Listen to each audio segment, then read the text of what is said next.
की जंग अब नए लेवल पर पहुंच गई है।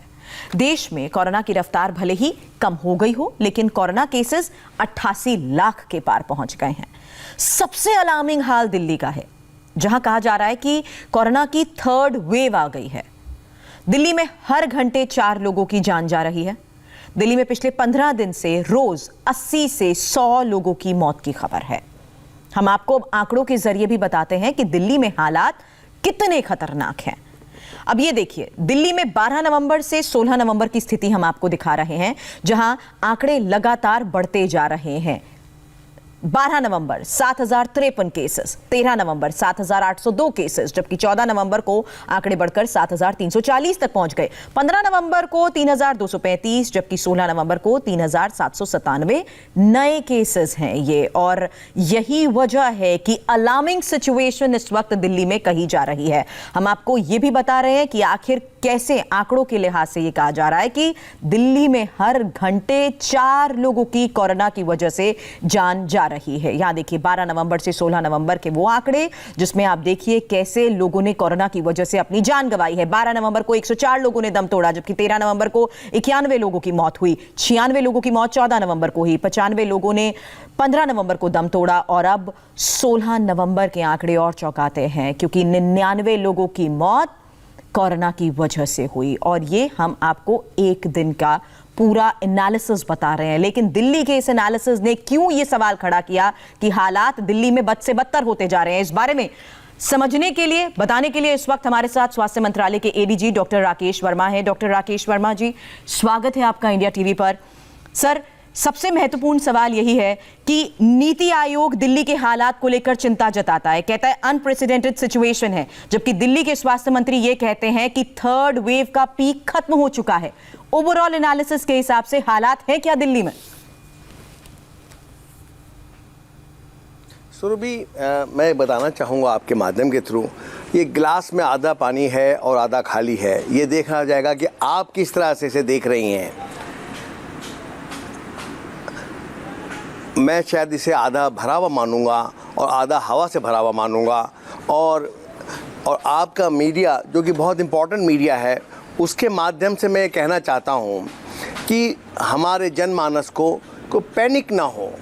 इस बीमारी से हमें लड़ाई करनी है, हमें इससे युद्ध करना है, इसको हराना है।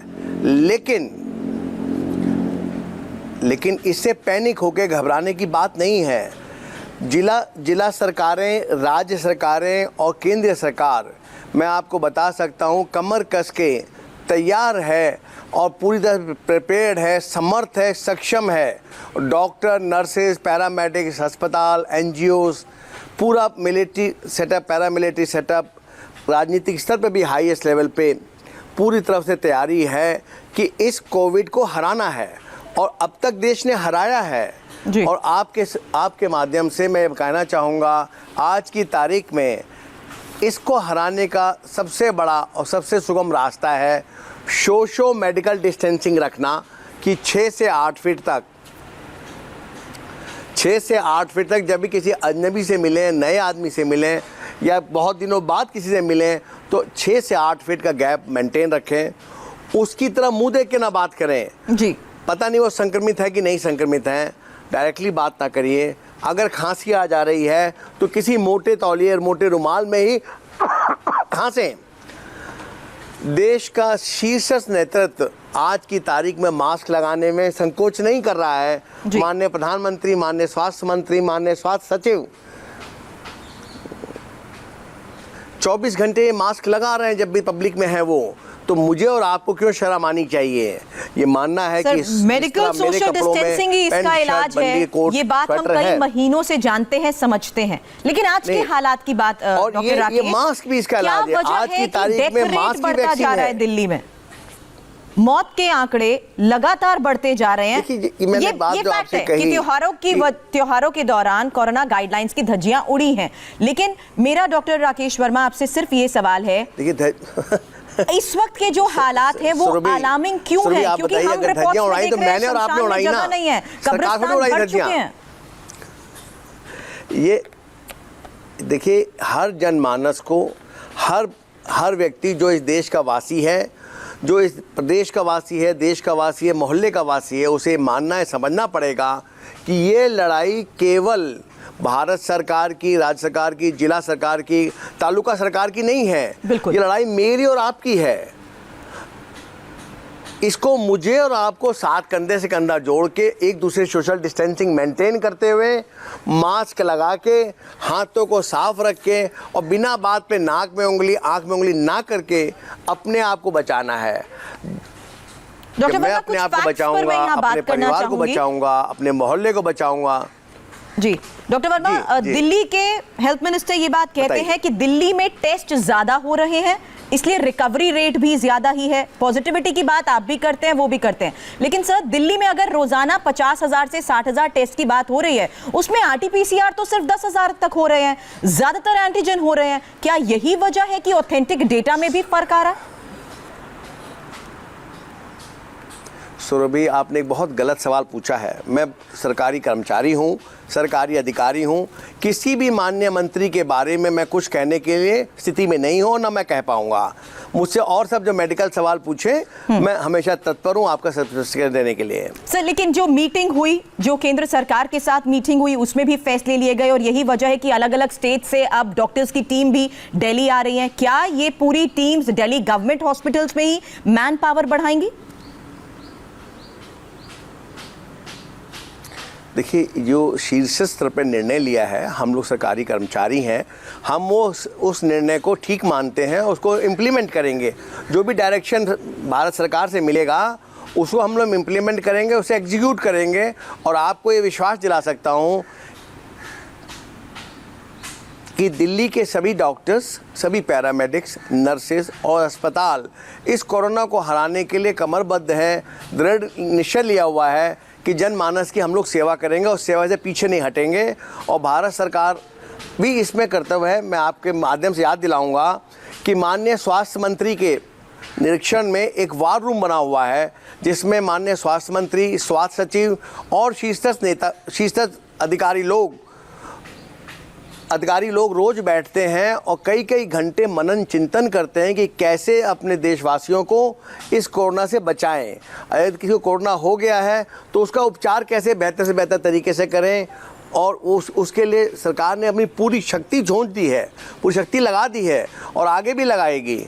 इसलिए आपके माध्यम से जनमानस को बताना चाहता हूं कि घबराइए नहीं, डरिए नहीं, कोरोना से लड़ना है और लड़ने में आप और मैं, हम दोनों को आगे बढ़ना पड़ेगा और तभी हम इसको हरा पाएंगे। ये बात आप बार बार दोहरा रहे हैं सर, और इस बात को मेरे साथ साथ बाकी सब लोगों को भी समझना चाहिए जो आप कह रहे हैं कि हमें खुद अलर्ट रहना है। और इस बीच मेडिकल सोशल डिस्टेंसिंग ही इसका एकमात्र इलाज इस वक्त सबके सामने है। सर मेरा सवाल आपसे ये है कि बढ़ते प्रदूषण और लोगों की लापरवाही का ही ये नतीजा है कि आज अलार्मिंग सिचुएशन में दिल्ली पहुंच चुका है। क्या दिल्ली को लेकर कोई खास एक्शन प्लान? देखिए जो कोरोना होता है, कोरोना में जो बेसिकली नुकसान होता है, या किसी को अस्पताल में भर्ती होना पड़ता है या आईसीयू में आना पड़ता है, या किसको 2-3% मरीजों को वेंटिलेटर लगाना पड़ता है, और यदि मरीज को निमोनिया हो जाता है, वेंटिलेटर लगाना पड़ा, या मरीज को आकस्मिक मृत्यु भी होती है, तो वो सब फेफड़ों के माध्यम से हो रही है। उसमें मेन कॉम्प्लिकेशन जो है वो फेफड़ों की वजह से हो रहा है।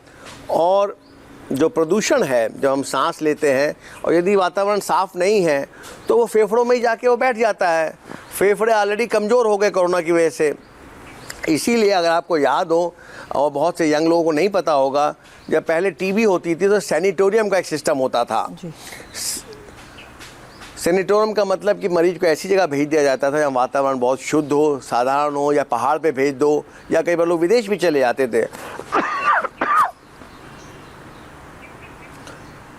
तो ऐसी जगह में अगर प्रदूषण से लंग्स, फेफड़े हमारे ख़राब हो चुके हैं, सड़ चुके हैं, गल चुके हैं, तो उसमें कोरोना असर करेगा तो बहुत नुकसान देगा। एक हिंदी का मुहावरा है, गरीबी में आटा गीला। अगर फेफड़े पहले ही कमज़ोर हैं तो कोरोना उसमें और आ गया, प्रदूषण भी आ गया, तो कैसे फेफड़े संभालेंगे उसको? जी डॉक्टर राकेश, मेरा वैक्सीन को लेकर भी एक अहम सवाल है, क्योंकि ये दावे किए जा रहे हैं कि फाइनल स्टेज, 3rd स्टेज में फिलहाल ट्रायल्स चल रहे हैं। तो ऐसे में उम्मीद की जा सकती है कि कुछ ही महीनों बाद कोरोना वैक्सीन को लेकर भी अच्छी खबर होगी सामने? देखिए, उम्मीद पे ही जीवन कायम है और उम्मीद से हम सब लोगों को उम्मीद लगी हुई है।